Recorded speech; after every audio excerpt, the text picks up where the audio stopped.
a girl named Dahlia who works in a company, and while she was continuing her work in the office, she suddenly fell asleep, and the last thing she saw was her computer, and she died from exhaustion due to overwork, regretting her failure to achieve anything she wanted in this life. After that, Dahlia moves to another world, where she becomes just a little girl who is fond of inventions and making devices that work with the power of magical stones. Then she sees her father named Carlo working on one of the devices. Carlo carries her to sit near the table and see the device he is making up close, and tells her that these magical devices are tools and objects that use magic and are used by humans in their world to fulfill their needs in various ways and make their lives easier. When he made Dahlia turn on the device in front of her, she was amazed to see small flying objects floating around them, and was excited to invent her own device that uses magic, and he told her that she could do it as long as she had the means. Dahlia decided to put her efforts into making her first magic device and become a magic craftsman like her father. Then she sat down and drew many inventions and aids that humans mostly use and named it Dahlia's Space. When a girl named Irma saw this drawing, she didn't understand anything at first. Then Carlo asked them to go play outside so he could concentrate on his work. After they left, he took a look at the drawing of Dahlia's Space and found that she was getting ahead of herself by wanting to create a magical device. While looking at the drawing, he panicked after Sophia told him that Dahlia would be angry if he touched her drawing without her permission due to its importance. On the other side, Irma was doing Dahlia's hair, and when she asked her if she really wanted to become a magic craftsman, Dahlia replied that she did. Dahlia replied that she had that goal in mind and wanted to know if Irma wanted a specific magical device for her. Irma thought she wanted a refrigerator, but Dahlia told her that a refrigerator was something that already existed and that she wanted to make a magical device that no one had ever seen before. Dahlia asks Irma what she wants to do when she grows up, and Irma replies that she wants to be a hairdresser and is currently practicing with her hair, but she has trouble drying it. Dahlia's eyes lit up when she came up with the idea of a hairdryer, so she rushed inside and started drawing the device and told Carlo that she was going to make a hairdryer. After she finished drawing the device, Carlo pondered the details of making it and was surprised that Dahlia had already thought of the name of the device and intended to start making it now. So he told her that she could not make a magical device at the moment, but she would be able to do it someday. She felt frustrated that she couldn't wait until she was older to make it. Her father told her that she needed to gain some experience before she could make an entire magical device on her own, and then he decided to go visit his friend Theodore at his house. Carlo told him about Dahlia and her desire to become a magician. Theodore found that he was so proud of his daughter's intelligence and genius that he gave her a workshop before she started elementary school. Carlo told him that he had warned her not to use magic stones without him being around. Theodore told him that children usually do not respond to warnings in the way adults expect, and their curiosity may drive them to do unimaginable things. He advised him not to feel sad if Dahlia could not become a magician in the future, but Carlo had full confidence that she would be able to fulfill her dream. At night, Carlo returned home, and when he asked Sophia about Dahlia, she told him that she was playing in her room, and before she left, she told him to make sure he ate the dinner she had prepared before going to bed.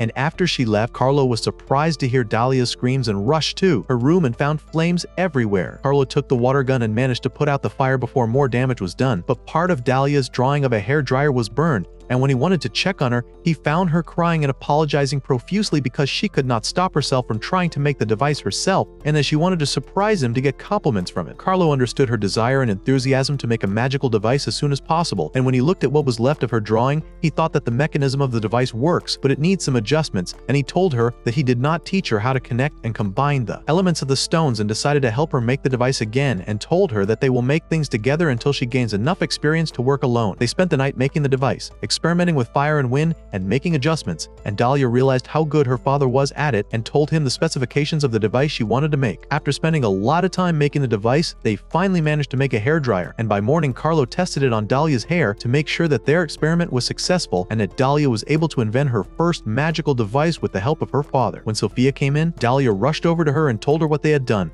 and soon she fell into a deep sleep while hugging her. Carlo told her that they had stayed up all night to finish the device, and she scolded him for leaving a little girl awake for a whole day. Sophia admired Dahlia's ability to make such devices at her age, but Carlo told her that she was naturally gifted and would be better than him in the near future, and found that she dreamed of making a new magical device with him. One day, years later, Dahlia was taking a nap in front of the device that Carlo had invented, and when she woke up, she kept looking at the device, hoping that she would be able to make a device like it one day, and when her father returned to the workshop, he asked her if she was trying to figure out how the lamp worked. She replied that it was still too early for her to figure it out, although she understood the structure used to make it, but she still had a long way to go until she became a true craftsman. so Carlo told her that she would be able to make it one day if she made an effort to practice using magic. After she went to breakfast, Carlo was confused about how she would react when she realized he had a new apprentice above her, and he didn't want her to get angry about it. As they ate together, he noticed that she had become quite adept at chopping vegetables, and he wondered if she would be able to make it one day if she put in the effort. While they were eating, he asked if she had thought of any new magical devices. She said she had 3 ideas for new magical devices, so he encouraged her and told her that she would make her mark on the kingdom and be one of the greatest craftsmen in history. Dahlia couldn't imagine it right now and got ready to go to school. After she left, she thought that she should fulfill her dream this time despite her lack of means, and vowed to become a real magic craftsman like her father and use her talent to help people and make them happy.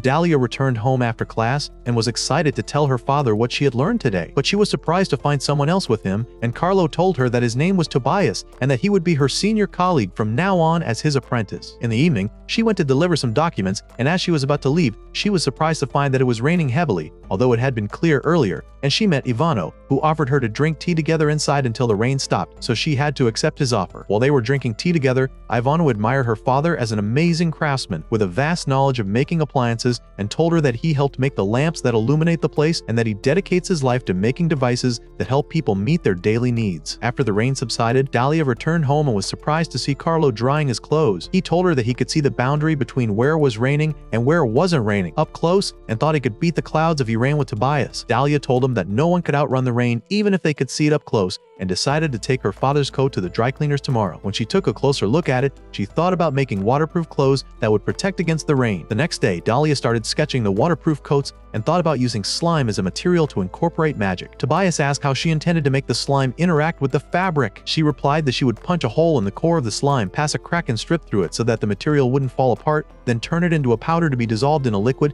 and experiment with different types of slime. After that, she started experimenting with her new invention. With the help of Tobias and Carlo, was relieved that they got along so well, and over time, her friends noticed that she couldn't stop talking about slime all the time. She told them that she had found that blue slime was more waterproof than green, and decided to experiment with different liquids to stick it to the fabric, and asked for their help to try it out on their own pieces of fabric. Over time, Dahlia began to devote her time entirely to experimenting with slime adhesion, and noticed that Tobias had a unique skill with magic. As she fell asleep while working, Carlo looked at her workbook and thought that she might be able to fuse the slime to the fabric if she used more than one solvent. When Dahlia applied it, they found that the liquid compensated for the lack of blue slime for the wife and dissolved it into the fabric. Tobias warned her that there were still many more experiments to be done to make sure it would stick permanently. Dahlia thought to test the durability of the slime under extreme conditions. Days later, she succeeded in patenting her invention with the guild for a waterproof and rainproof fabric, and returned home feeling elated and grateful for Tobias's help. As soon as they arrived home, Dahlia was surprised when a guild employee came to tell her that they had received an unprecedented number of orders for her invention, so she continued to work on producing more waterproof cloth with Tobias and Carlo. One day, Carlo was spending time at the tavern with Theodore,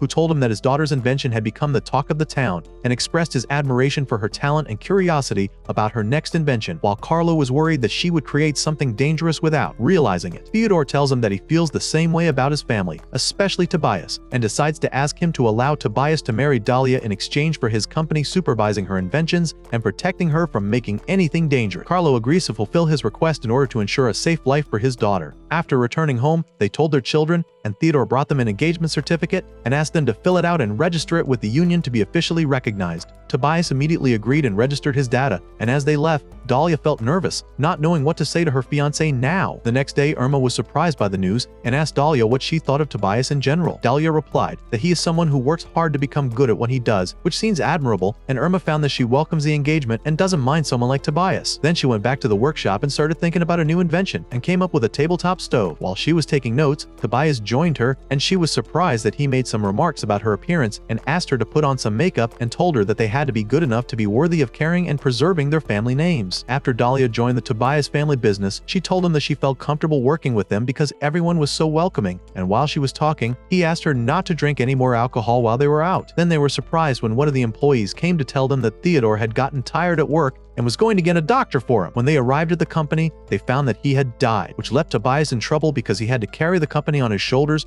in the absence of his older brother. As the days passed, Tobias tried to adjust to the new situation, and Dahlia tried to help him as much as she could. One day, she went to the bar to talk to her father and felt that something was wrong with him, but he denied it. Then it started raining outside, and Dahlia remembered what happened with her father and Tobias, who inspired her to make a waterproof fabric and told him that she remembered his advice to make things that put smiles on people's faces. Then they sat sat down to drink together and she asked him to keep it a secret from Tobias. The next day, Carlo kept looking out the window, thinking about Dahlia, and soon he fell unconscious. And Ivano rushed to him and shouted for someone to get a doctor. And in the meantime, the news reached Dahlia, who rushed to the Union quickly. And as soon as she arrived, she found Carlo dead and his body lying on a bed in front of everyone. And Ivano told her that he had not complained about anything before he collapsed. In the evening, Dahlia took her father's coffin home and cried while holding him all night until sunrise the next day. Then they buried him, and everyone attended the funeral ceremony and offered their condolences to her for the loss of her father. One day, Dahlia went to meet Tobias to sign the marriage contract the day before their wedding. But before she could do so, she was surprised when he told her that he wanted to break off their engagement and said that he had found the true love of his life. She was curious to know who he had fallen in love with,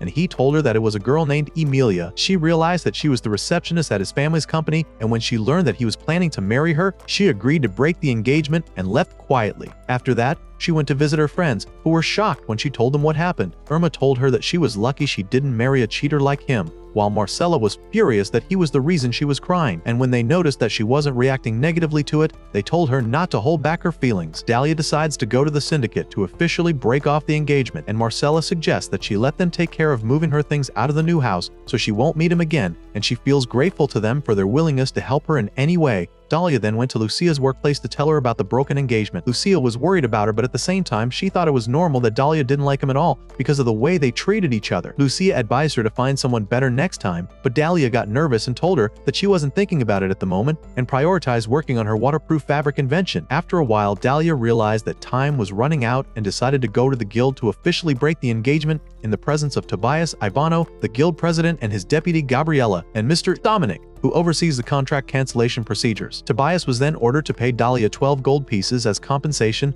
and 50 gold pieces to take ownership of their house, which she had held by, but he only had 28 and asked her to give him time to pay the rest. Dominic warned her that changing the name on the property before paying the amount could lead to trouble, so she decided not to give him the ownership of the house until she had paid in full. And then Tobias was furious and told her that she was putting him in an awkward position since he had promised Emilia that they would be able to live together starting from now. So Gabriella decided to lend him some money based on the mutual trust between the two of them, and the syndicate decided to lend him some money. Gabriella wondered what Dahlia was going to do, and as they were about to leave, they found a group of people eavesdropping on their conversation outside, and she realized that the news would spread around soon, while Gabriella congratulated her on breaking her engagement and told her that it was good for her. After that, she went to check her things that Marcella had moved, and she wanted him to move the bed she had bought, but when she entered the room and saw what was inside, she changed her mind. Then one of the workers told them to look in the closet, and they were surprised to find clothes that didn't belong to Dahlia. Marcella was furious with Tobias and Emilia for messing up the house as they pleased, and suggested that Dahlia get a notary to verify all the items she was taking, so she thought to ask Dominic to take care of it. Dominic joined them and helped her move and notarize her things. Then Dahlia took one last look at the house before she left. After she got to the workshop, she gave Dominic the house key and apologized to him for getting him involved. He told her that her father had passed away before he could pay off his debt of gratitude, and that he wouldn't mind helping her whenever she needed him, and wished her well before he left. Dahlia sat down to go through her things before she signed for them, and Marcella invited her to come over for dinner with him and Irma. Dahlia apologized and told him that she wanted to finish unpacking today, so he gave her a portion of food and told her that Irma asked him to give it to her in case she refused the dinner invitation, and she felt grateful to them and told him that Irma was a good wife. After she was alone at home, she spent the night unpacking her things until she finished organizing the house. Then she sat down to remember what had happened during the 2 years between her and Tobias, and found that it seemed natural for him to find another woman to love after the death of their fathers, who were the ones who had initiated the engagement in the first place. Then she remembered in her previous life when she fell asleep forever and lived with her head down and died the same way, which is why she was determined not to do it again in her new life. So she gathered her confidence and decided not to let what happened affect her negatively and to live freely. Then she wished her father had been there to comfort her, and when she started eating, Irma left her a note to try to cheer her up, and she remembered that she had a lot of good people standing by her side. The next day, she went to get her hair done at Irma's, and when she told her what had happened, Irma told her that Emilia had deliberately left her necklace at home so that she would know she was there, and called her cunning for stealing her fiancé from her without feeling guilty. Dahlia thought about not caring so much and forgetting all about that relationship. After Irma finished doing her hair and it returned to its original color, she felt nostalgic, and as she was back to the Dahlia that everyone knew. After that, she sat down for coffee with Irma and in the evening she was about to leave, and Irma told her that she was welcome anytime, so Dahlia thought to go tomorrow to collect some materials from the forest, and the next day, Dahlia got ready for her adventure in the forest and wore a voice changer to sound like a boy and disguised herself in men's clothes to avoid getting into any trouble. Then, she headed towards the forest and suddenly felt danger nearby when she saw a flock of birds flying overhead. Then she saw a strange movement happening behind the grass, and soon an unknown person appeared in front of her, crawling out of exhaustion and wanting to get some water. Dahlia rushed to him and gave him enough, but he soon lost consciousness after he finished drinking and noticed that blood covered his body and clothes in addition to wounds and injuries, so she made a special drink to help him endure his injuries, and as soon as he drank it, the wounds healed and he regained his health. And he told her that he would make sure to pay her the price of the potion when he returned to the capital, and introduced himself to her as a member of the anti-monster forces, and his name is Volfred. Dahlia fakes her identity and tells him that she is a boy named Dolly and that he is just an ordinary citizen. Volfred asks her to drive him to the capital because he feels his vision is a little blurry, and she suggests that they stop by a nearby lake to wash up. On the way, Volfred finds that the fabric of the seed is made of waterproof material and admires the invention, which has made everyone's life easier, just like coats, but still lacking in durability. When they reached the well, Volfred sat down to wash and clean himself, and when she gave him a towel, she noticed that he was more handsome than he looked, and then she surprised him by taking off his robe to clean the blood from his body. She gave him her father's coat to wear until his clothes were dry. Then she started preparing food for them, and after they ate lunch, she noticed that he was wearing red armor. She wondered if Volfred was a member of the Crimson Armor, and he replied that he had reached this position thanks to his quick wit,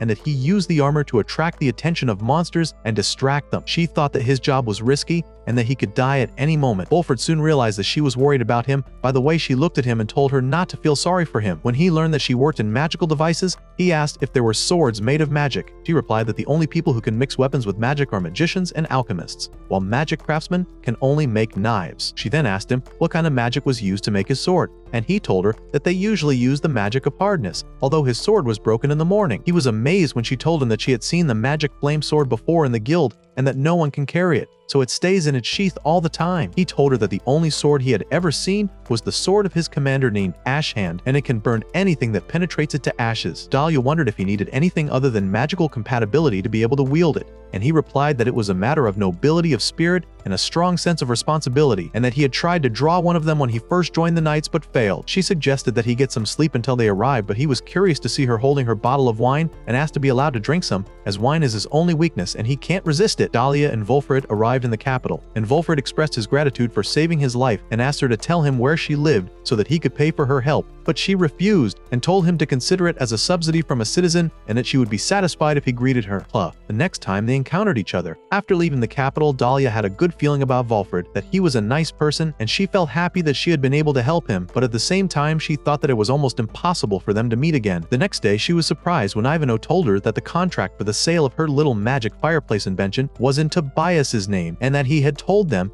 that she herself had agreed to put his name on the contract. Gabriella joined them and apologized for the awkward situation and suggested that she sue him for fraud. Dahlia decides to go and discuss the matter with Tobias amicably to avoid trouble and penalties, while Gabriella realizes that she is trying to protect her father's name from being damaged by his eldest student causing trouble. When she confronted him with the truth, he apologized and told her that there had been a misunderstanding because he had forgotten to explain, and that he intended to start a new partnership with her after marriage and put all their inventions under one name, and she realized that he intended to do that with all her inventions. She felt angry and told him that he had to engrave her name on all her inventions because it was her duty as a craftsman to take responsibility for her inventions and take care of them until the end, and it would have been better if he had registered it in both their names and ordered him to cancel the contract before the end of the day. Tobias refused because she created the device while they were engaged. He suggested that he buy the rights to the device from her, but she refused and threatened to sue him. He was confused and wondered if she hated him for breaking their engagement. He realized that she didn't like him at all and had always treated him as a senior colleague even after their engagement, so he warned her that his company would stop doing business with her permanently if she didn't sell him the rights to her latest invention. But Dahlia insisted on selling him the rights to her latest invention. Dahlia insisted and reminded him to cancel the contract at the syndicate before the end of the day. After she left, Amelia joined him and apologized to him for feeling guilty that it was all her fault, and he told her that it was all his fault and that he he was just a fellow student to Dahlia. Dahlia then returned to the syndicate and told Ivano that she wanted to register the invention in her name after Tobias canceled his contract and asked him to introduce her to a new partner to replace his family business. Ivano was surprised that Tobias intended not to deal with her anymore and went to discuss the matter with Gabriella. Marcella joins her and admires her new hair color for him. When she tells him what happened, he suggests that she start her own company so she won't be under the thumb of any supplier. She told him that it would be very difficult because she doesn't have enough money and she doesn't have 4 guarantors. But Gabriella added her voice to his and said it was a good idea, and Marcella told her that he would be her first guarantor. Then, a mysterious person joined them and offered to help by becoming her guarantor and introduced himself as Mezana. Dahlia wondered about someone appearing out of nowhere and helping her start her own company. He told her that he intends to do this for investment purposes and to support her inventions that help people day by day. Then Ivano decided to guarantee her with the aim of being able to make a fortune through the profits of the inventions. Dominic wanted to join them, but unfortunately, the notary public can't be a guarantor, so he thought about letting one of his sons take over.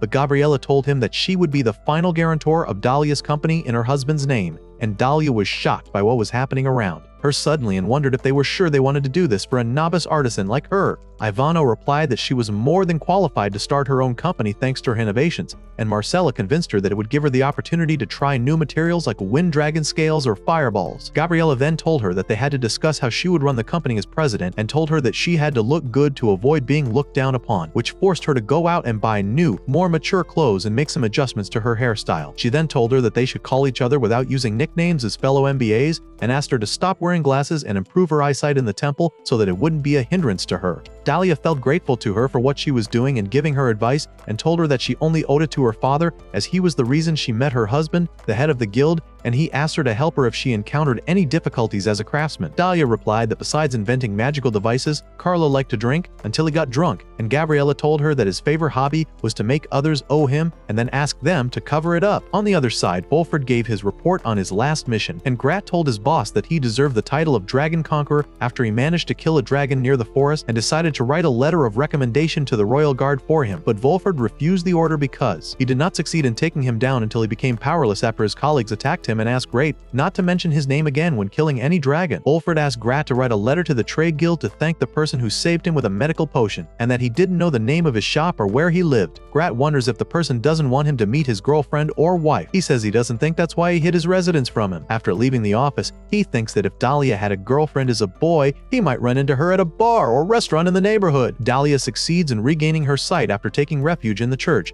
and is able to give up her glasses. She wishes she had done so sooner, but her joy quickly turns to shock when she sees Wolford walking towards her table with everyone staring at him. He approached her and asked her if she was a member of the Dali family, or perhaps the same person, while she remained stunned and could not say a word, as if the cat had eaten her tongue. Then he told her that she looked a lot like him, even in the smell he smelled in the carriage, and asked her to let him sit with her for a while. He then told her that he was on his way to the guild to look for her and was going to ask if anyone knew anyone who matched her description in order to pay for the potion and return the coat, and told her that he intended to invite her to lunch based on their agreement that she would accept his invitation if they met again. He then asked why she had disguised herself as a man when they met in the woods. She replied that it was just a safety precaution so she wouldn't get into trouble as the only woman in the woods. When he asked her if she had been scolded by her father for the coat, she told him that it was already dead. He felt embarrassed and told her that he would return it to her after he cleaned it since it was a souvenir for her. He then remarked that the coat was made of dragon skin, and she told him that she had mixed some materials together to reinforce the fabric, and it was a remnant. He was curious to ask her if she was in the garment industry. She introduced herself properly and told him that she had just started her career as a magic craftsman. He realized that when he first met her, he kept blabbing about the waterproof fabric while she made it, and she was happy to hear what he thought of one of her creations. Then she was surprised and prayed to God that he made him meet her again. When he went to order more drinks, she began to look around, feeling happy, but she was surprised when she saw Tobias and Amelia staring at her. Amelia rushes towards her to apologize for ruining her relationship with Tobias. Wolfred makes his way towards her, and when he approaches her, he whispers to her asking if she still has feelings for her ex-fiancé, and when she answers no, he considers himself lucky to be a single woman now. Tobias was surprised by Wolfred's sudden appearance, and when Dahlia asked who he was, Wolfred introduced himself, then asked Dahlia to accompany him to leave the place. On their way, she expressed her gratitude for his help and felt bad that she had to deceive him in their first meeting, and he told her that he considered fate to have given him a second chance to meet her again to enjoy their time together. He then asked her if he had forced her to accompany him, and she told him that she felt relieved after their departure and that her father and Tobias's father had arranged their engagement in the past, and when she told him what happened between them, he could not understand the true love that Tobias had found, and they soon felt embarrassed when they realized that they were still holding hands. He then asked if she would like to go somewhere else to continue enjoying their time together. She agreed to his suggestion and they headed towards the bar. As they sat down, Volford placed a device in the center of the table and told her that it was an eavesdropping device that he usually used when he wanted to speak freely. She asked why he couldn't speak freely, and he replied that it had to do with his social status as the son of a family that was good at using water magic, which made him feel embarrassed that he hadn't contributed anything to the history of his family, of which he was a member. Then he added that he ended up alone with no one to guard or watch him as the youngest son of the family. Then he grabbed an anti-bugging device and asked her if she could make similar things for him, and she told him that she invented devices that people use in their daily lives, while a device like this would require a magician to make it. She was surprised to find him staring at her for some time without saying a word. He told her that she seemed very happy while examining the magical device. She blushed and told him that his behavior had changed drastically, and he said that he wished his appearance would better match the simplicity of his personality. He then told her that he had decided to wear different clothes than he usually wears in order to attract her attention and make it easier for them to find each other, and she felt ashamed for not telling him her name and facilitating their meeting through the guild. After that, they started eating, and he asked how she mixes magic with the devices in her inventions, and she told him that she mixes one type of magic in each device because mixing more than one type requires specialized magicians and alchemists. He said that he thought that they could put the cleaning and strengthening magic together on one sword in addition to the weight loss magic, and then she had an idea, and when she found that she could treat the sword scabbard as a separate object from it, she thought to put the weight loss magic on the scabbard and then add the cleaning magic on the guard and the strengthening magic on the blade itself. Volford was intrigued by the idea and found that the sword would look more like a manufactured magic sword, and that this invention would make the sword easier to use for him and his colleagues, while Dahlia realized that he liked magic swords more than anything else and told her that weapons imbued with magic had dreams associated with them, and just thinking about them sounded fun. She expresses her love and obsession with magical devices as well, and that she enjoys her time working on different devices, and they are happy to have a common denominator, even though he doesn't know how to use the 5 types of magic. Volford decides to ask the notary to prepare papers stating that she will not disrespect him in the future, as he intends to live in the town soon. He then told her that he would bring her a sword so that she could experiment with mixing different types of magic on the blade and scabbard, but she asked him to bring a cheap short sword so as not to cause heavy losses. In the evening, Volford drove her home and found that she lived in the Green Tower, as people called it. He told her that it seemed suitable for a craftswoman like her, then surprised her by giving her a large sum of money for her help and asked her to accept it. Then he thought to return the coat to her after 2 days, so that they could go to the magic shop in the northern neighborhood known as the Noble Neighborhood. She was confused and said that she could not enter the store without an invitation, so he told her that she could enter with him, and then they said goodbye to each other. The next day, Dahlia woke up after having a dream about her father and being scolded for neglecting him. When she went to the guild and told Gabrielle about it, she joked that Carlo was now angering the gods where he was. Dahlia thought her dream was caused by drinking too much wine with Volford last night. Gabriella admired him and told her he was famous among the nobility. When she asked how things were going, she told her they had agreed to go to the right eye of the goddess shop in the Noble Neighborhood. Gabriella thought this would be a good move for her, as the store sells magical devices for the nobility. The next day, Dahlia was surprised to see Volford waiting for her outside wearing a long coat. Dahlia went out to talk to him and told him that he came earlier than the agreed upon time, and he told her that he decided to leave early because of the long distance, so she asked him to wait for her to get ready, and before she went back inside, he returned her father's coat to her. After that, they started their journey together to the Noble Neighborhood, and when they arrived at the store, she found Volford putting on prescription glasses before they went inside, and after they entered, he told her that the owner of the store is a magic craftsman named Oswald, who invented the cold wind delivery device. As they wander through the store,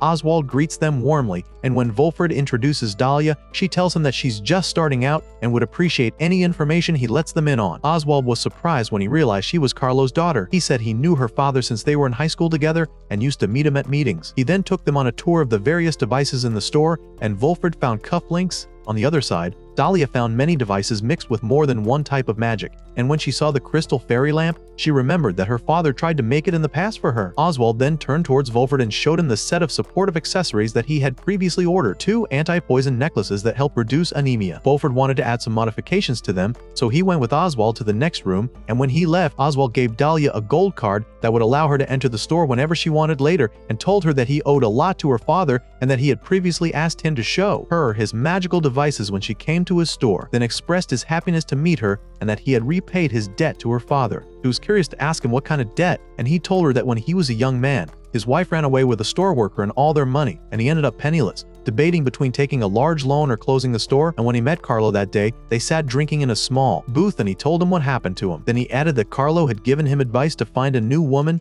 and not waste any more time, and after they finished drinking, he took him to his house, and that's when they first met when she was a child, and when her father told him that she suffered from allergies due to lack of oxygen, he wanted to create a magical device that prevents lack of air inside the house, which is why he invented the cold wind delivery device, and thanks to this invention, he was able to rebuild his store again. Dahlia felt grateful to him and told him that Carlo used to drink near the device in the summer and expressed his happiness and gratitude for his invention as if he wanted to feel like they were drinking together. Then Oswald couldn't help himself and started crying. Then he thanked her for coming to his store so that he could repay her, and at the end of the day she left the store with Wolfert and noticed when she examined the gold card that it was engraved with her father's handwriting, and then she started remembering all her memories of him, which made her feel sad about his death and started crying, thinking that it was unfair to show the good side of his personality after his death. After that, Dahlia sat in a cafe with Wolfert, apologizing for causing him so much trouble and saying that she couldn't imagine listening to stories about her father in a store like this, while Wolfert asked her to let him accompany her to that store in the future because he was worried that she would quickly get along with Oswald since he doesn't mind polygamy and is married to 2 girls of the same age. Dahlia was surprised to hear that Oswald would try to seduce her into agreeing to marry him, and even if he did, she would refuse anyway. When he asked her if she wanted to eat something for lunch, she asked him to drink wine from a small stall nearby, and when they sat down to lunch together in the garden, he gave her a silver bracelet and told her that she could recognize the contents of the food with it to avoid anyone trying to harm her. Dahlia hesitated for a moment, but when he told her he didn't need it anymore thanks to his necklace, she agreed to borrow it. He said he didn't mind her keeping it for her research on magic, and when he liked the food she chose, she told him that her father liked that kind of food too and went to order more. Wolfert felt as if she thought it was her duty to cater to his needs and thought it was because of his eccentric clothes. Suddenly, he heard a boy talking to his mother in the back and remembered when he was young and went everywhere with his mother. Then his thoughts were interrupted by the sound of Dahlia talking sharply to someone. When he went to where she was, he found someone holding her hand and wanting to force her to go with him. He was surprised when she decided to use the bracelet he gave her to defend herself, and as soon as she used it, a mountain of ice appeared from under the ground, and the harasser fled when he realized that she knew how to use magic. Dahlia then apologized for the mess she had caused to the owner of the cafe and found that she was not upset with her, but rather admired her courage and skills and told her that she was welcome to visit the cafe anytime with her boyfriend. Dahlia felt awkward calling Wolfert her lover, but he was happy to oblige, and when they were alone, Wolfert apologized for not going to get the food for her. She told him that she had been thinking of trying the bracelet anyway and thought of using it to add freezing magic when making one of the swords. Wolfert decided to buy a short sword on their way from a store, and Dahlia was excited to go with him since her father had never let her go to a gun store before. He wondered if it was that kind of father and thought he would encourage her to look at different weapons. She told him that while inventing waterproof cloth, she had accidentally burned herself by touching a black slime, which made her father worried and immediately carried her to the church where she was treated for 2 gold coins. Belford realized that her injury wasn't just a burn, but that her bones had been exposed and that her father had bandaged her hand to make sure she didn't see the shape of her injury and go into shock, and told her that slimes were so powerful that they could take down knights at times. Then he caught himself and apologized for blabbing about it so much. He soon discovered that he started blabbing and criticizing when he was worried. In the evening, Dahlia invited him to dinner at her house as a thank you for giving her the bracelet, and they spent time together talking about various topics. Afterward, he helped her with the dishes, and she offered to have a drink together if he was free tonight. He told her he was torn between wanting to stay and talk to her more and not wanting to be intrusive at the same time. She tells him that she doesn't mind him staying longer as long as he doesn't try to flirt with her, since she's not good at romance because of her immersion in inventions and magical devices. He tells her that he doesn't like to talk about romance either, and they agree to remain just friends, talking about magical devices and swords. He then confessed to her that she was the first woman he could talk to comfortably and that he didn't have many friends. She realized that he had a hard time making friends because of his social status, so he told her that he had a friend who was in love with a girl, and that girl was in love with him, which caused their friendship to fall apart. He then went on to say that at the same time, another friend's girlfriend had confessed her love to him and that he had lost 2 friends in a short period of time, and that everyone always broke up with him because of similar issues. Dahlia was confused and didn't know how to comfort him, so she asked him if he had anyone in his life that he knew, and he told her that lately he has been showing up at parties and events with the Duchess mother and that he considers her an aunt since she taught him how to behave like a nobleman. Then he noticed that Dahlia was staring at him intensely, so he turned his face away. She wondered if he didn't like his looks that much, and he replied that he hated his facial features, especially his eyes, which are said to be a blessing from God and bring people's approval, but he felt that they made people look at him with a greedy look and he wished he could hide them. She asked him to accompany her to her workshop and thought that she could help him and fulfill his Dahlia's wish with a magical device. Then she put a pair of glasses on the table and decided to mix them with a fairy crystal that has the ability to block perception and that will help change the color of his eyes when he wears them, but she does not guarantee the success of the experiment. Remembering her father's advice to talk to the material as she worked, she imagined a fairy asking her what her wish was, and she replied that she wished to make glasses that would make Volfred's eyes less prominent for his own good. The fairy was surprised that she wanted to hide his eyes even though they were beautiful. She said that she wanted to protect him from greed and malice so that he would not be harmed, and the fairies agreed to fulfill her request in exchange for taking them to where the rainbow was. Then Dahlia began to see malice and greed in the form of wolves chasing the fairies, and she rushed to catch up with them, but she felt as if one of the wolves had eaten her hand, which made her sweat, and Volfred suggested that she take a break, but she insisted on continuing the experiment until she finally succeeded in mastering the making of one lens. Then she decided to finish the other lens before she lost her concentration, and then she imagined that she saw a huge monster devouring her and the fairies, but she managed to resist it and succeeded in finishing the glasses, and when she gave them to Volfred to try them on, he found that he saw everything clearly. Dahlia told him that some of her father's traits had automatically crept into the glasses, but at least he would be able to walk around town without having to wear a hood. Volfred thanked her for going to the trouble of making the glasses for him and told her that he was willing to pay whatever amount she asked. She refused to sell them for money because they were just a prototype. He asked her how much it would cost to make new glasses, and Dahlia replied that it would cost him about 3 large silver pieces, while the fairy lenses would cost him 3 gold pieces. He told her that he would pay that amount for the current glasses, although he wanted to get another pair just in case, but he didn't want her to suffer again. She told him that it would be easier next time, and that the biggest damage that could happen if she failed would be to lose consciousness. The next day, Volfred was able to walk around freely with his new glasses, and as time went on, he became more accustomed to the situation and found himself unknowingly liking to go to the place where he and Dahlia used to hang out. Then he remembered his painful childhood when his mother fought a battle to protect him, but was soon killed. Since then, he has been living in an unstable society and noticed that people's perception of him has changed, so he decided to dedicate his life to becoming a knight as a way to free himself from these burdens.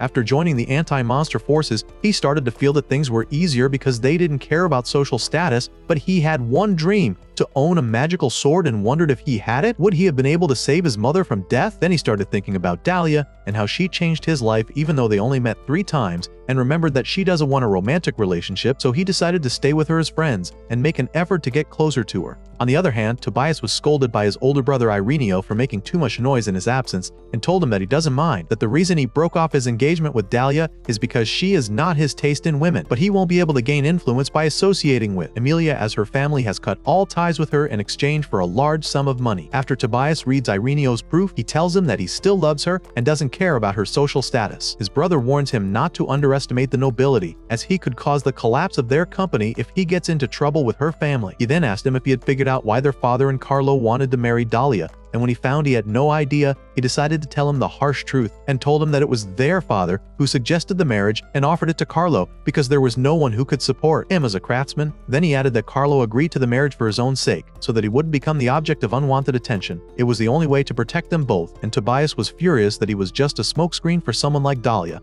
Ireneo told him that the reason Carlo chose him was because he saw him as a man who was loyal and hardworking and wanted him and Dahlia to support each other for the rest of their lives as magicians. He wondered why their parents hadn't told them, and Ireneo told him that he wouldn't have married her out of stubbornness if he'd realized it at the time, and blamed himself for not stopping the marriage sooner. In the meantime, Volfred went to meet Dahlia at her house to give her the cost of the glasses and to sign a contract that obliges her not to disrespect him under any circumstances. She did not expect him to really bring such a contract, so he told her that he had consulted Dominic and asked him to handle it. He then expressed his gratitude for her amazing invention, as he didn't feel like anyone was looking at him the whole way and he was walking freely. Dahlia offered to take tea inside, but he told her he would come back later so as not to interfere with her work. Before he left, she asked him if he would like to try casting magic on the sword next time, and he told her that he was looking forward to it. After he left, Dahlia continued her work, thinking that she has always been ridiculed for her limited abilities in using magic, but at the same time, she feels satisfied with her inventions that contribute to making everyone happy, and just seeing the smile on their faces gives her pleasure, which makes her not want to stop being a magic artisan as long as she knows that she will feel this feeling someday. The next day, Volfred leaves a message for Dahlia to apologize for postponing their date until later, as he was called away on a surprise anti-monster campaign while Dahlia is busy making a refrigerator and hoping that Volfred will be okay. Volfred suggested to his commander, Grat,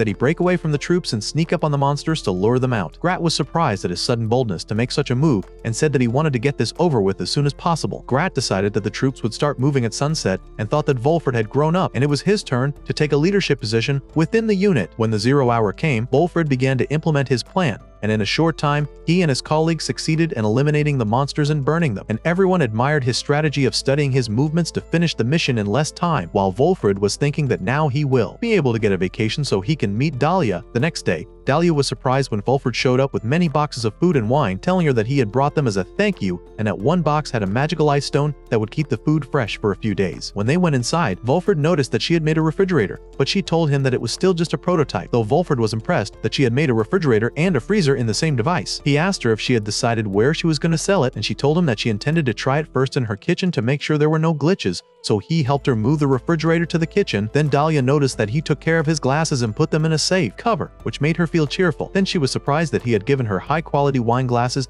that had been magically blended to a golden color. She expressed her confusion about such a gift, and he told her that she shouldn't feel that way because she had given him his glasses for free and that she should consider them a finished product instead of a prototype. She told him that she shouldn't accept things for free as his friend and decided to sell him the glasses for 2 gold coins, which are worth the price of 2 glasses of wine, and she will make sure to put effort into making his next pair of glasses to take the other 2 glasses. She was surprised that Volford knew how to cook. He told her that marinating and grilling meat was all he knew how to do, and that his knowledge of cooking was due to the fact that he used to eat animals and beasts in the army when camping. Then he noticed a strange-looking bottle next to the table. She told him that she was working on an invention to make a bottle that pumps soap suds and gave some to her friends to try. Then she told him that she would not drink wine today because she planned to make a magic sword after dinner. As they ate, Volford admired her magical stove that made the food taste so good and fantasized about having one so that his companions wouldn't have to leave the unit as they had already left because the food didn't suit them. Then she noticed that he didn't eat any of the green peppers, and he told her that he didn't like them and that he didn't want to grow any taller so he wouldn't be like his friend who banged his head on the door every day. But when Dahlia said that a lot of kids don't like peppers either, he got angry and thought she was calling him a child, and he put the peppers on the stove and started eating them. Dahlia told him that people's tastes change over time, and he realized that he had missed out on a lot of things in the past, and he continued to devour the food greedily until the plates were empty. Then it was time for him to work with Dahlia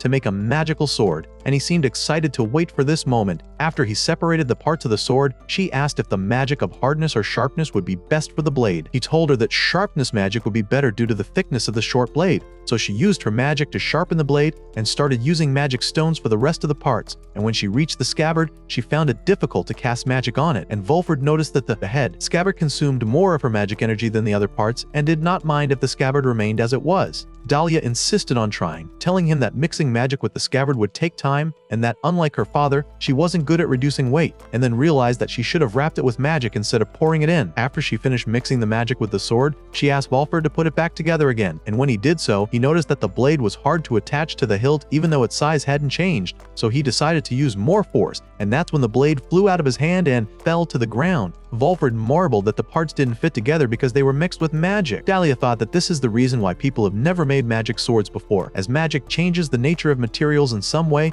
and they have to try several methods, so Volford realized that making a magic sword would take more time than expected. Dahlia thought of a material to separate each type of magic and remembered when he once told her about a material that was resistant to fire, water, and wind, and decided to use a powder of black slime. Volford refused because it would put them in danger, and he wanted to prioritize her safety. She told him that her gloves were acid resistant and not to worry. When she put the sword parts in the powder, she put them back on the table and asked him to reassemble them. He succeeded in reassembling the sword, and it became a demonic-looking sword. Volford was overjoyed to have such a sword. His dream had finally come true, and he found it easier to use than before, but to his surprise, small pieces fell out of his glove, and Dahlia told him that he would break his glove, putting his hand in danger. After all the experiments to control the power of the sword failed, Dahlia decided to put it in a box to seal the magic and get rid of it. Volford tried to convince her that it was worth trying again and wanted to test it on a monster, but she rejected the idea. He asked her to put it in a box and keep it for a while since it was the first weapon they had made together. She agreed to his suggestion in principle, and they sat down to celebrate their first magical sword. Then he told her that their next meeting would be after his campaign, or he would go with the army on an expedition to catch big frogs. Dahlia was curious as to how they catch them, and he told her that the issue they face is overheating. Plus, they use fire magic in combat, and many of the soldiers get fungal infections because their boots get wet. Dahlia suggested that they use drying magic on the shoes, but he said that they usually use hardness magic because because they don't know many of the areas they are fighting in, so Dahlia decided to give him a prototype of a material she made earlier and asked him to give her a report when he returns from the campaign. The next day, Volfred went to visit Duchess Mother Althea, and when she asked him how he was doing, he told her that he was now able to walk around the town alone freely, and she expressed her happiness that he was better, and he told her that he had met a wonderful woman after returning home, and they stayed up until dawn talking to each other. Althea felt happy that he finally had a good friend and wished him well on his next campaign. After he left, she kept thinking about when he would realize that he was about to catch a deadly fever. While camping, Volfred put on the socks that Dahlia had given him and told him that they were magical socks that absorbed sweat from the feet, as well as insoles infused with wind magic. His thoughts were interrupted by his classmate's voice asking what he was wearing on his feet. After explaining that the socks looked very suspicious and were difficult to put on, Volfred told him that the socks and insoles helped him keep his feet dry after long walks. When he tried them on, he was amazed at their ability to absorb sweat and felt as if he hadn't sweated at all. Volfred told him that wearing socks could prevent foot fungus. Upon learning about the socks, Alfio asked Volfred where they were sold. Volfred confusedly told him that they were just a prototype for now and gave him a pair to try for himself. Word began to spread and everyone wanted to try the socks until a fight broke out between Grat and Alfio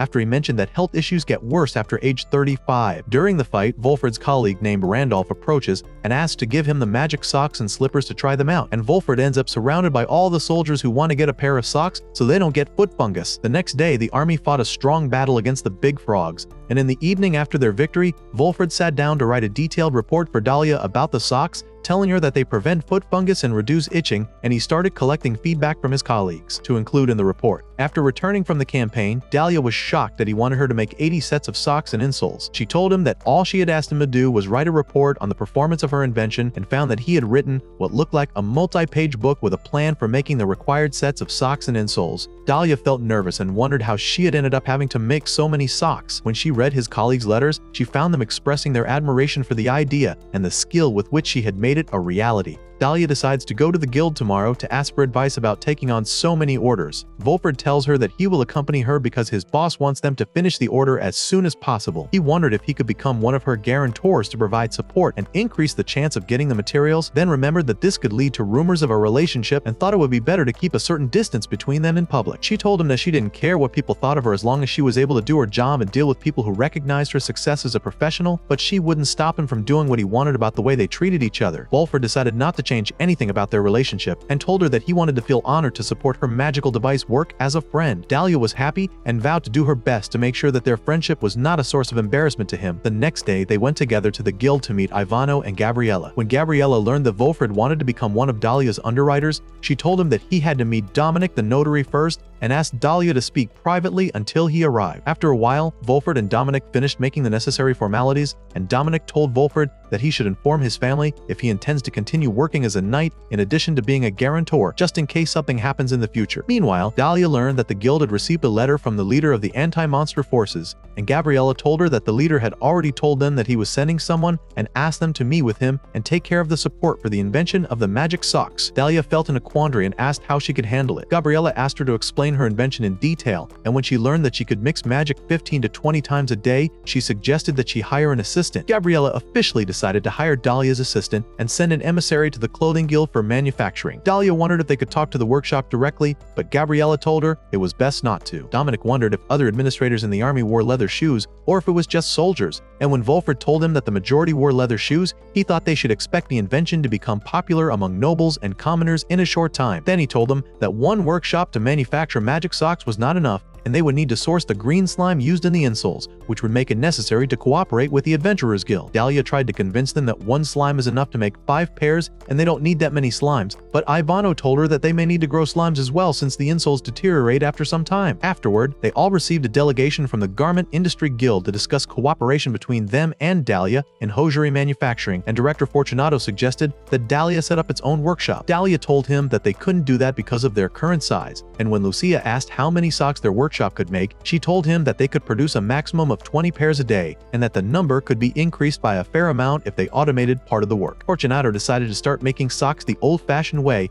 until they could hire the right technicians for the job and offered Dahlia 20% of the gross profits. Gabriella tried to negotiate with him to increase the percentage to 25%, but he told her that they would have to take into account the time the union would invest. Ivano intervened and told him that they agreed to the offered percentage and asked him to send reports on the numbers produced on an ongoing basis, and that Dahlia reserves the right to decide the priority of customers. He suggested that the company could hire a supervisor if they wanted, but Dahlia decided to trust him, and after finalizing its agreement with the Garment Industry Guild, it was the turn of the Adventurers Guild. Augusto and Jean sat around thinking about collaborating with her and providing 200 slimes to produce 1,000 pairs of socks. Jean didn't mind collaborating with Dahlia because of her family's good reputation going back to Carlo, who used to send them out to hunt kraken and sand lizards in the past. Dahlia felt optimistic that the Adventurers Guild was well connected to her father and didn't mind helping her. During the break, Lucha went to talk to her and asked her what she thought about sending an emissary to the clothing guild since her workshop consisted of only her 5 family members, and she ended up attending the meeting since she knitted the socks. She then made fun of the idea that she had made the socks in the past to make Carlo laugh, but now the socks were a mass demand for everyone. She then joined Volfred, who was happy that things were going well, and found him advising her that she should learn to avoid dealing with nobles, and she felt nervous that she had disrespected someone during the conversation. He told her that she had decided to let Fortunato take care of everything, and she told him that she did, but with the nobles, it could be interpreted that she was trying to express her love for him, and Dahlia explained what she meant, that she trusted his decisions in his line of work. He told her not to worry, and that he would intervene if anything happened, while Dahlia felt frustrated and tactless and almost got herself in trouble, while on the other side, Gabriella scolded Ivano for putting a condition on the company's right to prioritize customers. Ivano apologized for putting the interests of the company for which he is a guarantor above those of the trade union, and when she asked him why,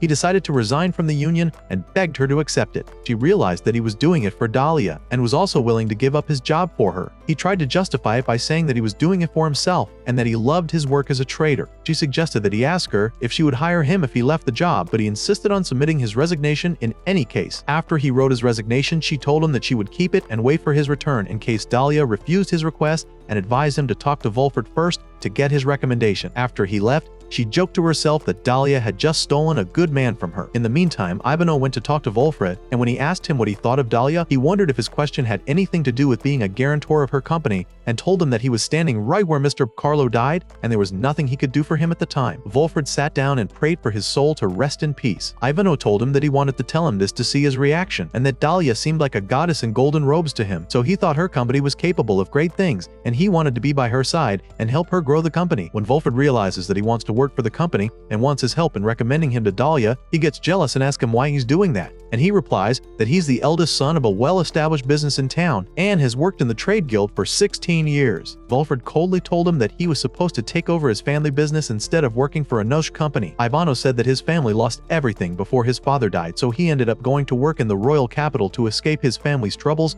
and has been in the trade guild ever since. He then added that Dahlia's company is attractive to customers, and not having at least one merchant would put it at risk of collapse. He wondered if there was any way he could agree to recommend him, so Volfred had to fulfill his request in exchange for 2 promises: not to deliberately harm Dahlia or her company, and to prioritize protecting it above all else, which Ivano agreed to do. Ivano agrees to make a promise to fulfill his requests. Volfred gives him a rare gold coin and tells him that he needs the money due to a job change, and asks him not to tell Dahlia about it. The next day, Dahlia went to meet Gabriella at the guild and thanked her for guiding her to the meeting yesterday, but found her apologizing for recommending the foam pump bottle to a friend and ended up placing an order for 200 bottles. She also received a request from Ireneo as the head of his company that her company take over the distribution of the products as a gesture of apology. Dahlia couldn't react because she hadn't finished the magic socks yet, but after a while she attended a meeting with Ireneo, who began by apologizing for his brother's foolish actions and then gave her 12 gold coins to accept his apology. Then he asked her not to sue Tobias for registering her magical device in his name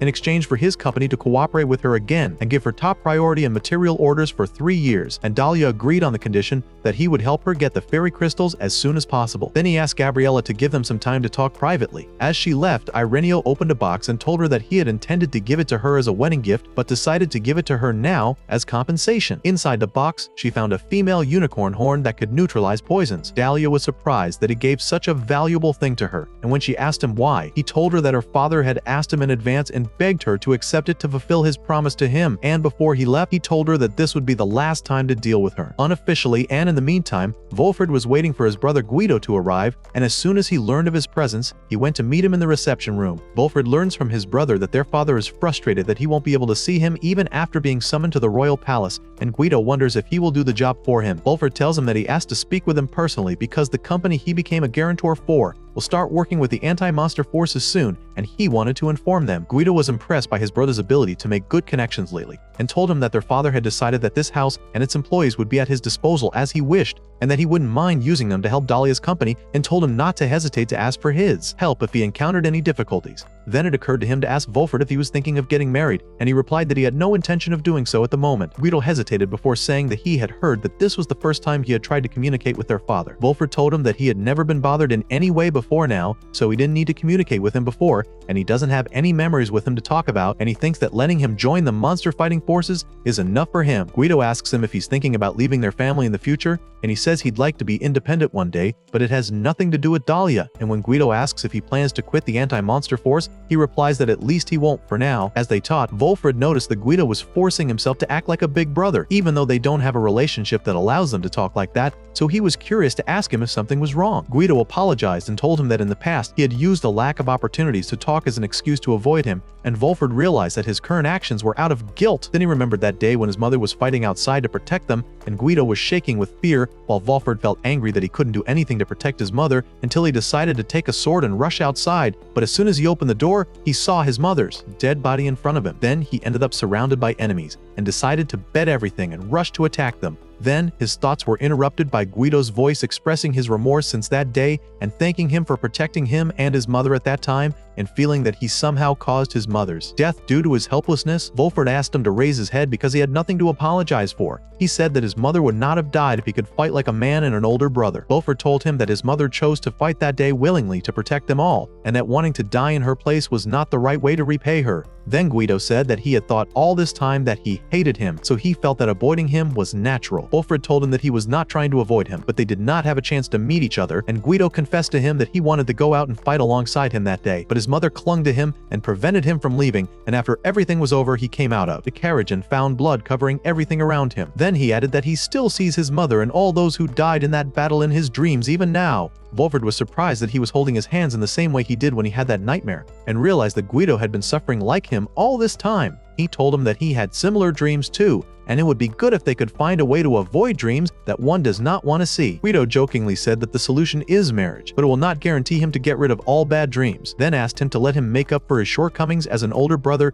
and not hesitate to ask for his help in anything. Wolford told him to help him get some materials that are used to mix things with magic, which Guido didn't mind providing, and then told him that he should try to communicate with their father and that he is sure that he goes to visit his mother's grave almost every month. Wolford was surprised to hear this and realized that his father loved his mother more than he expected. After leaving the mansion, he realized that his nightmares had not returned since he first met Dahlia. On the other side, Dahlia went to meet an emissary from Gandolfi's workshop named Fermo, and told him that she wanted to consult him about the soap pump bottle. When Fermo saw how it worked, he felt that this invention could be used in many situations and wanted to try it himself. After Fermo shaved with the bottle, he was impressed by its potential as it did not leave a residue after shaving, and he felt that the bottle would be widespread once it was available in large quantities. And when Dahlia disassembled the parts of the pump, he told her that his workshop could make a specific part of it. Gabriella told him that they would need large quantities of the bottle in the first month, at least 1,500, and for every 200 bottles, his workshop would receive 2 gold and 3 large silver pieces, and Fermo agreed to the offer. Then he realized that the pump head would be too small for men to use if they intended to make it as a shaving tool, and that it would also be easier for children and the elderly to use if it was a little larger, and Dahlia was surprised that she hadn't noticed this before. After Fermo finished making his observations about the bottle, she asked him to work with her to improve the bottle in exchange for rewriting the profit contract between them when the improved versions are released to the market. Fermo was surprised by her offer and told her that she could only hire him to fix certain parts if it was about improvements, and considered putting his name in the contract as an insult to his workshop. Gabriella told him that it sounded exactly as the letter said, that a talented magic artisan was looking for artisans to do joint developments. Firmo said that the product was already completed and the development partner had to be involved in the project from the beginning. Dahlia told him that his workshop could make additional improvements to the product, and that's why she chose them. Firmo agreed to her offer on the condition that if the soap bottle project was successful, she would start ordering new products from his workshop. Dahlia rejected his request without thinking and told him that all she could do was to include his name in the contract as a co-developer. He told her that the fame and profits naturally go to the original inventor of the product, and Dahlia was convinced of his point of view and agreed to register it as a new product under his name and apologized for asking to put the name of a beginner like her next to his name in the contract. Firmo was furious and told her that she had gotten it wrong because he didn't want to make any money from the profit contract because he didn't make the original product, and even though his workshop was going through some difficulties, he wouldn't accept any pity from anyone. Dahlia told him that this was not her intention, but it occurred to her after he took the bottle apart and found that he had many ideas to improve it to make others happy, and she felt that in a way he resembled her father when she saw his enthusiasm and passion for his work. Firmo realized that she wanted to collaborate with him because she saw him as an experienced craftsman, so he agreed to her offer to include his name in the contract as a development partner and promised her that his workshop would create a product that would bring them a huge amount of profit in the future. Dahlia felt happy that she had succeeded in her first negotiation to convince Firmo to collaborate with her to improve her invention, and when she returned home, she made a special necklace using a unicorn's horn and found that it had a feature that allowed it to penetrate magical energy. The next day, Volfred goes to visit her and gives her his mother's book of notes to help her run her company by learning the etiquette of dealing with nobles. As they head inside, he notices that she has a lot of injuries all over her body. Volfred was furious at the thought of someone hurting her and asked her to tell him the truth. She was surprised by his concern and told him that the injuries were caused by her carelessness at work and that no one had harmed her. She then gave him a bracelet she had made using a unicorn horn and told him that she had to put a lot of magical energy into the metal of the bracelet. Volfred wondered if it was the same as when she made his glasses. She told him that she had tried it in secret before and it had drained so much of her magic that she almost fainted, but she didn't hesitate to try it again because she was confident that her skills and magical repertoire had improved dramatically. Then she added that she relaxed her defenses when she put on the bracelet after making it and accidentally passed more of her magic to him, causing her to rush backwards and hit the wall. Volfred felt bad for her and gave her the choice of taking a potion or taking her to the church. She told him it wasn't that serious, then gave him the necklace she had made before the bracelet and said it helped reduce the amount of pain she felt from the impact, and when Volfred felt relieved, he offered to take her somewhere. Dahlia felt that he still doubted her and that she was trying to pretend that she was fine. She couldn't resist his intense gaze and gave in to the idea of drinking a potion, then apologized to him for making him worry about her, and he apologized in return for touching her without permission. She told him that she thought the worst thing that would happen if she failed was to pass out, and that since she lived alone, no one would worry about her. He told her that her way of thinking made him worry, and she promised to be more careful next time. When he asks her what she intends to do with the bracelet, she tells him that she intends to seal it since it is considered dangerous. He thinks it is okay for him to use it since he is someone who lacks the use of magic of all kinds, and asks her to let him use it for a while. Volfred thought that he might be able to fly if he applied a blood contract to the bracelet and asked Dahlia to apply a blood contract to it instead of sealing it in exchange for paying her for the bracelet. That way he would be the only one who could use it and benefit from it. Dahlia was reluctant to use him as a guinea pig to test the bracelet's abilities, but he seemed eager to try it out while fighting against monsters, and when he applied the blood contract to the bracelet with her help, it changed color and he became the only one who had the right to use it. Volfred then went to the outdoor courtyard to try the bracelet and actually managed to fly to the top of the tower. He felt as if the bracelet gave him extra strength by making it easier for him to jump, and continued to try it while Dahlia got worried and asked him to stop flying so no one would see him. Volfred landed again and asked her to officially sell him the bracelet. She told him that he could consider it as a token of gratitude for becoming a guarantor for her company and that she could recognize his tracks thanks to it. Volfred was frustrated and told her that this would be a great loss for her. She asked him to give her 2 medicinal potions in return, and he accepted her offer and asked her not to do any dangerous experiments on her own. Dahlia found that he was right, especially since she would be in trouble if something happened to her while she was alone, as no one could pass through the gate of the house except those who were magically registered, so he asked her to register him so that he could help her whenever she needed it. After that, she took him to the recording board and told him to put his hand on the center, and after she recorded him, she asked him to inform the guards in case he couldn't reach her if something happened. Then she examined the book of etiquette and was surprised that it contained many instructions. He began to help her read the book, and she kept reading some of the phrases that nobles speak to each other. Volfred was embarrassed by her reading the phrases out loud. Then they were surprised by the arrival of a visitor, and he was relieved when she went to check outside. When Dahlia went to the gate, she found it was Marcella, and he brought her some fresh food. When he wanted to help her carry things in, she told him she had a guest inside.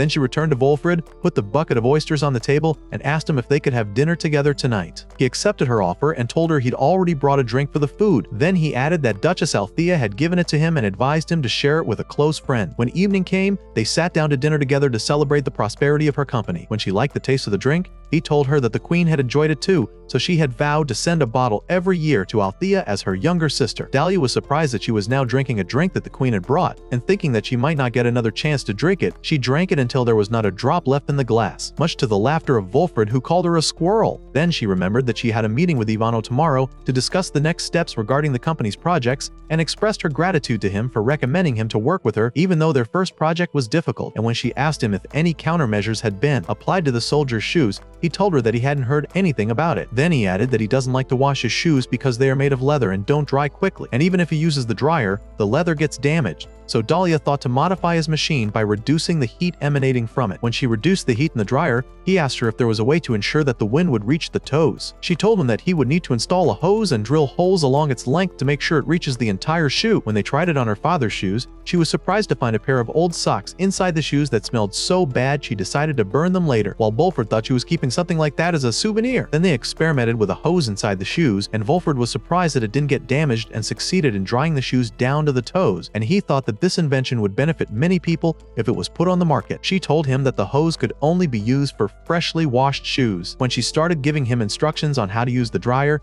he took out his notebook to write down what she was saying and told her that he would share his notes with his colleagues later. When he realized that she had extensive knowledge about foot fungus, she told him that her father had suffered from it in the past. She was referring to her father in her previous life, not Carlo, and asked him to let her know the reactions after they used the device. Wolfred was worried about a repeat of what happened when he showed them the socks and insoles, as he was flooded with requests for a large quantity of the invention, but she told him not to worry about it, because she had only made a small modification. The next day, Dahlia went to meet Ivano, and when she asked him if he was sure her invention would sell, he told her that he would promote it with everything he had to maximize their profits. When he read the specifications of the invention she worked on yesterday, he was surprised when she said that she was able to finish making it in only 20 minutes and that she took the necessary safety measures, so he asked her to update him on her inventions as soon as she has an idea for a new device, as he would like to think early on the future sales methods of her innovations. She told him that she was thinking of reducing the size of the magic hearth even more, as well as reducing the thickness of the waterproof fabric. Ivano wrote down all the ideas she was working on, or there were still just ideas, and then told her that he would take care of mass production and sales venues. Then he advised her to keep the magic sword she had already made a secret so as not to be jeopardized by gangs and VIPs, which could happen if her weapons helped strengthen the country's military power. Then she remembered the bracelet she had given to Wolfred, but Ivano told her that it was not a dangerous weapon as long as a certain person was able to use it. Then he gave her a copy of the contract he swore before the church, and Dahlia found that he pledged not to harm her or her company in any way, then asked her to entrust him with all administrative matters so that she could devote herself to making more magical devices. After that, Dahlia went to see Gabriella to show her the papers of her new invention, and after getting her approval, she thought to ask her about Ivano's decision to resign from the guild and work for her, and Gabriella replied that it was his choice and that he would be able to handle the things that she was not good at. Dahlia felt bad about being such an unreliable boss, so she asked her not to rush to judgment and told her that she still felt indebted to Carlo, so she could count on her to do anything. Dahlia asked her to cancel that debt since she is the one who feels indebted to her and promised to repay that debt someday,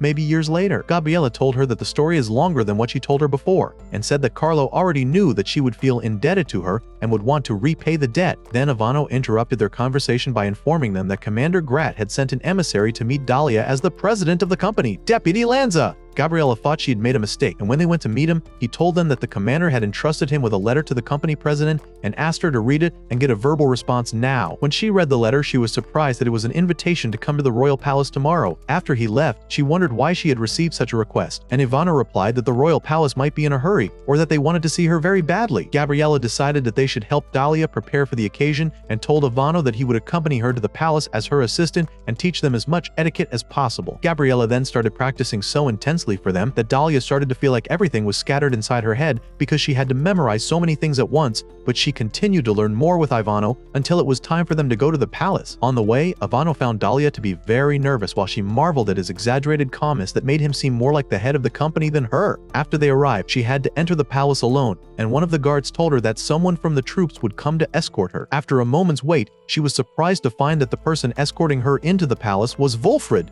On the way, he told her that he had learned this morning that the commander had summoned her, so she thought to ask him why, and he replied that he would like to express his gratitude for the socks and pantyhose. Dahlia was relieved that the reason for her summons wasn't too serious, and when she met the leaders of the anti-monster forces, she introduced herself as the president of the company, sure that she would stutter and mess up because she was so nervous. Grat then met with the soldiers who had tried the magic socks and wanted to express their gratitude to her for inventing something so valuable, and asked her to consider the meeting an informal chat session. She gave them a set of socks and slippers that her company mass-produced and promised to send the finished products later, and they thought it would be good for them to have a reserve of socks. Alfio then asked Alfio about the history of her company, as he had never heard of it before, and she replied that it was a young company and he was impressed by her ability to manufacture products of such quality despite the lack of experience, while Grat, after reading the description, found that the socks act as a deterrent to prevent the user from contracting any fungus, in addition to treating those who have already contracted it. After reading the instructions on the instruction sheet, I told them that they would have to apply them after receiving the necessary treatment at the church, and that they would have to wear new shoes every time because the fungus has the ability to survive in already used shoes. Alfio wondered what would happen if two colleagues shared the same pair of battlefield shoes, and I hesitantly advised him to avoid doing so as not to infect everyone. Dahlia tried to cheer them up by telling them that they could take precautions to prevent this from happening, such as cleaning the floor mats and not sharing towels. She tried to convince them that washing them well and not sharing them would be enough, but Grat wanted to uproot the evil, and then a soldier named Drino told him that at this rate, their feet are evil itself, and then he had the crazy idea that they should all cut off their feet and then go to the church to regenerate them again. Dahlia had no choice but to yell at them to listen to her and told them that their feet would heal if they followed the instructions on the instruction sheet. She was shocked when Volford thought she had a lot of knowledge about it because she had had it many times before and tried to explain it to him, but to no avail, and he swore they would all keep it a secret, so she left in embarrassment. Grat scolded him for bringing it up in front of everyone and embarrassing her, then told everyone that what happened in the conference room stays in the conference room, and that Volford would have to make amends for embarrassing his girlfriend, and warned him that she would leave him if he continued to harass her like this, and that he didn't want it to affect any future business dealings with her company. He thought to get any suggestions to reconcile with her and apologize to her. They told him that he knows her better than him because she is his friend, and someone told him to buy a bouquet of her favorite flowers, and he found that he doesn't know what kind of flowers or candy she likes, which makes him in a bigger dilemma. Alfio suggested that he go to a famous store and buy a bouquet of flowers and put a lot of red flowers in the bouquet, then go to the town and buy a certain candy with some icing sugar, and said that he trusted that things would be fine with this amount of gifts. Volford went to the store and carried out Alfio's advice as he had told him. Meanwhile, they all realized that he had already fallen in love with Dahlia and that she seemed to be the first love of his life, and Grat ordered them to keep it a secret. In the evening, Dahlia was surprised by Volford's surprise visit, carrying a bouquet of flowers and a box of candy. When she let him in, he gave her the flowers and apologized for his rude behavior. Dahlia felt happy and told him that she would forgive him this time, but if he did it again, she would call him Mr. Volfred, even when they were alone. He promised not to do it again, then gave her the box of candy and offered to eat it together. While they were eating the candy, Volfred was curious to ask her what her favorite candy was. She told him that the one he had brought was one of her favorites, and she wanted to know what his favorite candy was, and found that all the candies he liked contained alcohol. When he asked her about her favorite flowers, she wondered that he was asking her this kind of question. He nervously told her that he realized he didn't know much about them. Then he noticed that her father had named her Dahlia after the Adalia flower, and she told him that since her parents died, she started to feel that the name no longer suited her. She then brought a bottle of wine that she had frozen in the freezer she had invented, and they tried it together. When they started drinking it, she asked if he was used to drinking in the barracks with his buddies. He replied that they do it during breaks and trivial matters,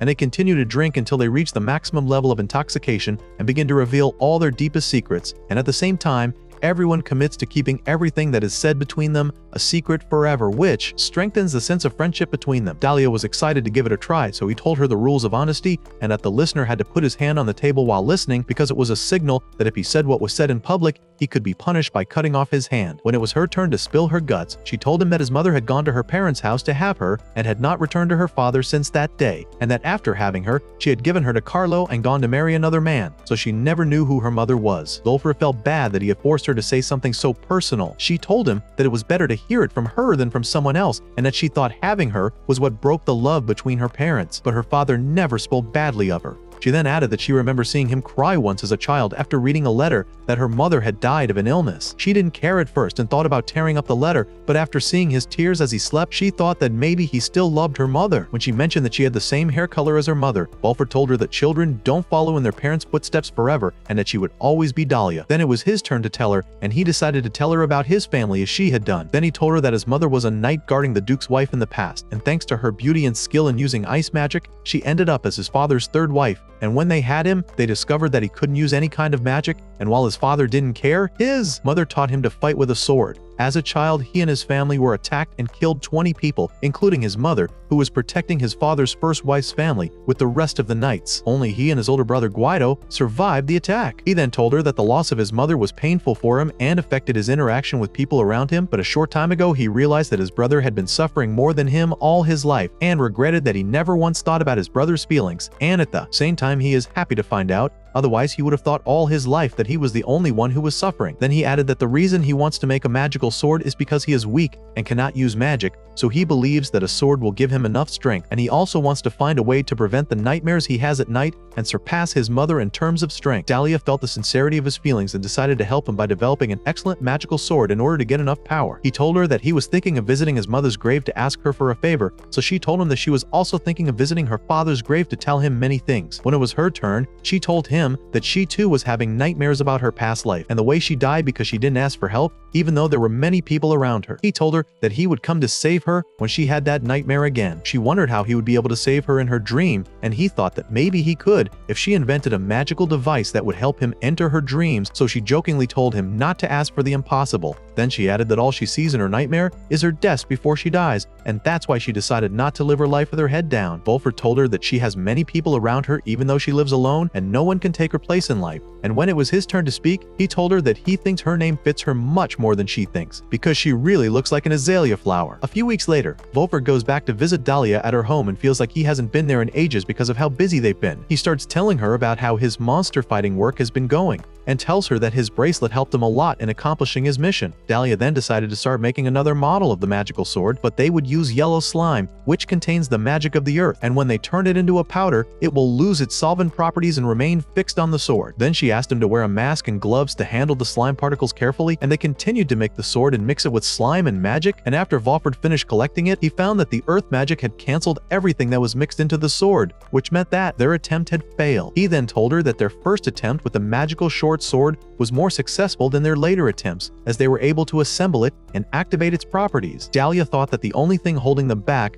was that they couldn't touch the sword with their bare hands. Then she imagined what would happen if she used earth magic with the black slime on the short sword and decided to give it a try. When she put the sword in the yellow powder and then put some meat on it, they found after a while that it did not dissolve, so she decided to continue her experiment in polishing the short sword, but Volford prevented her from taking the responsibility alone. He took off his gloves and held the sword with his bare hand and was surprised that it was unharmed and he could swing it freely and lightly, which meant that their experiment in making a safe sword had finally succeeded, and Dahlia thought that they might succeed in making a long sword at this rate. Suddenly, they were shocked to see the sword moving on the table on its own, as if it were crawling. Dahlia thought it was just a conflict between the different types of magic inside it, and Volford wondered if magical devices could acquire new abilities, such as a soul of their own. Dahlia was horrified at the thought that the weapon might be possessed by the spirit of a soldier who had already died in battle, while Volford was horrified at the thought that a family member's spirit might have possessed the weapon and caused her to become enraged. In the evening, Volford noticed that she was carrying a box that he had never seen before. She told him that it contained the scales of a mirror snake, which effectively deceives the eye, and was obtained by one of her customers who sent it to her specially because it was an unusual compound. At first, she thought it belonged to the rainbow python,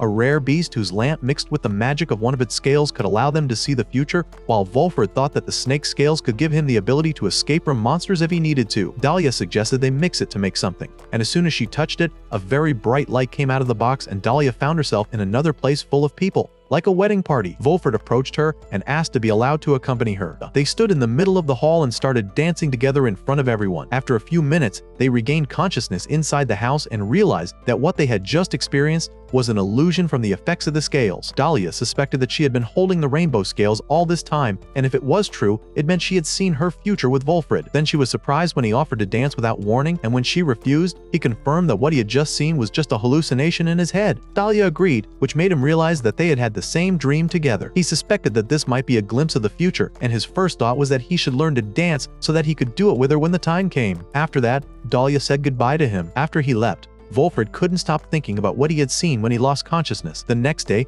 Gabriella wondered how things were going between them, and Dahlia was confused before telling her that their relationship was as normal as it could be. Gabriella said that once he starts producing magic socks, she might start receiving marriage proposals. Dahlia told her that she is not currently thinking about marriage and asked her to refuse all marriage proposals in case someone talks to her about it. After she left, Ivana wondered what would happen if someone from an old family came to live in the town and wanted to marry the daughter of a merchant family. And when Gabriella told him that it would be difficult for that person, especially since his family was about to become the future marquis, he thought that if the merchant expanded her company and became the official caterer of the royal palace, or got a high-ranking nobleman as a regent, then the nobleman could marry her. Ivano felt excited and decided to focus on realizing this in his plans for Dahlia. She told him sarcastically that his path would be full of thorns, and he sarcastically replied that Dahlia could invent a device to cut those thorns. In the evening, Dahlia returned home to find her friends waiting for her, and upon seeing her, Marcella told her that she looked as blooming as a flower and admired her beauty, which made her feel embarrassed in front of everyone. Dahlia wanted to take the opportunity to express her gratitude to them for standing by her despite her difficult circumstances and helping her to have her own business and sell her first product, none of which she would have been able to do on her own. The next day,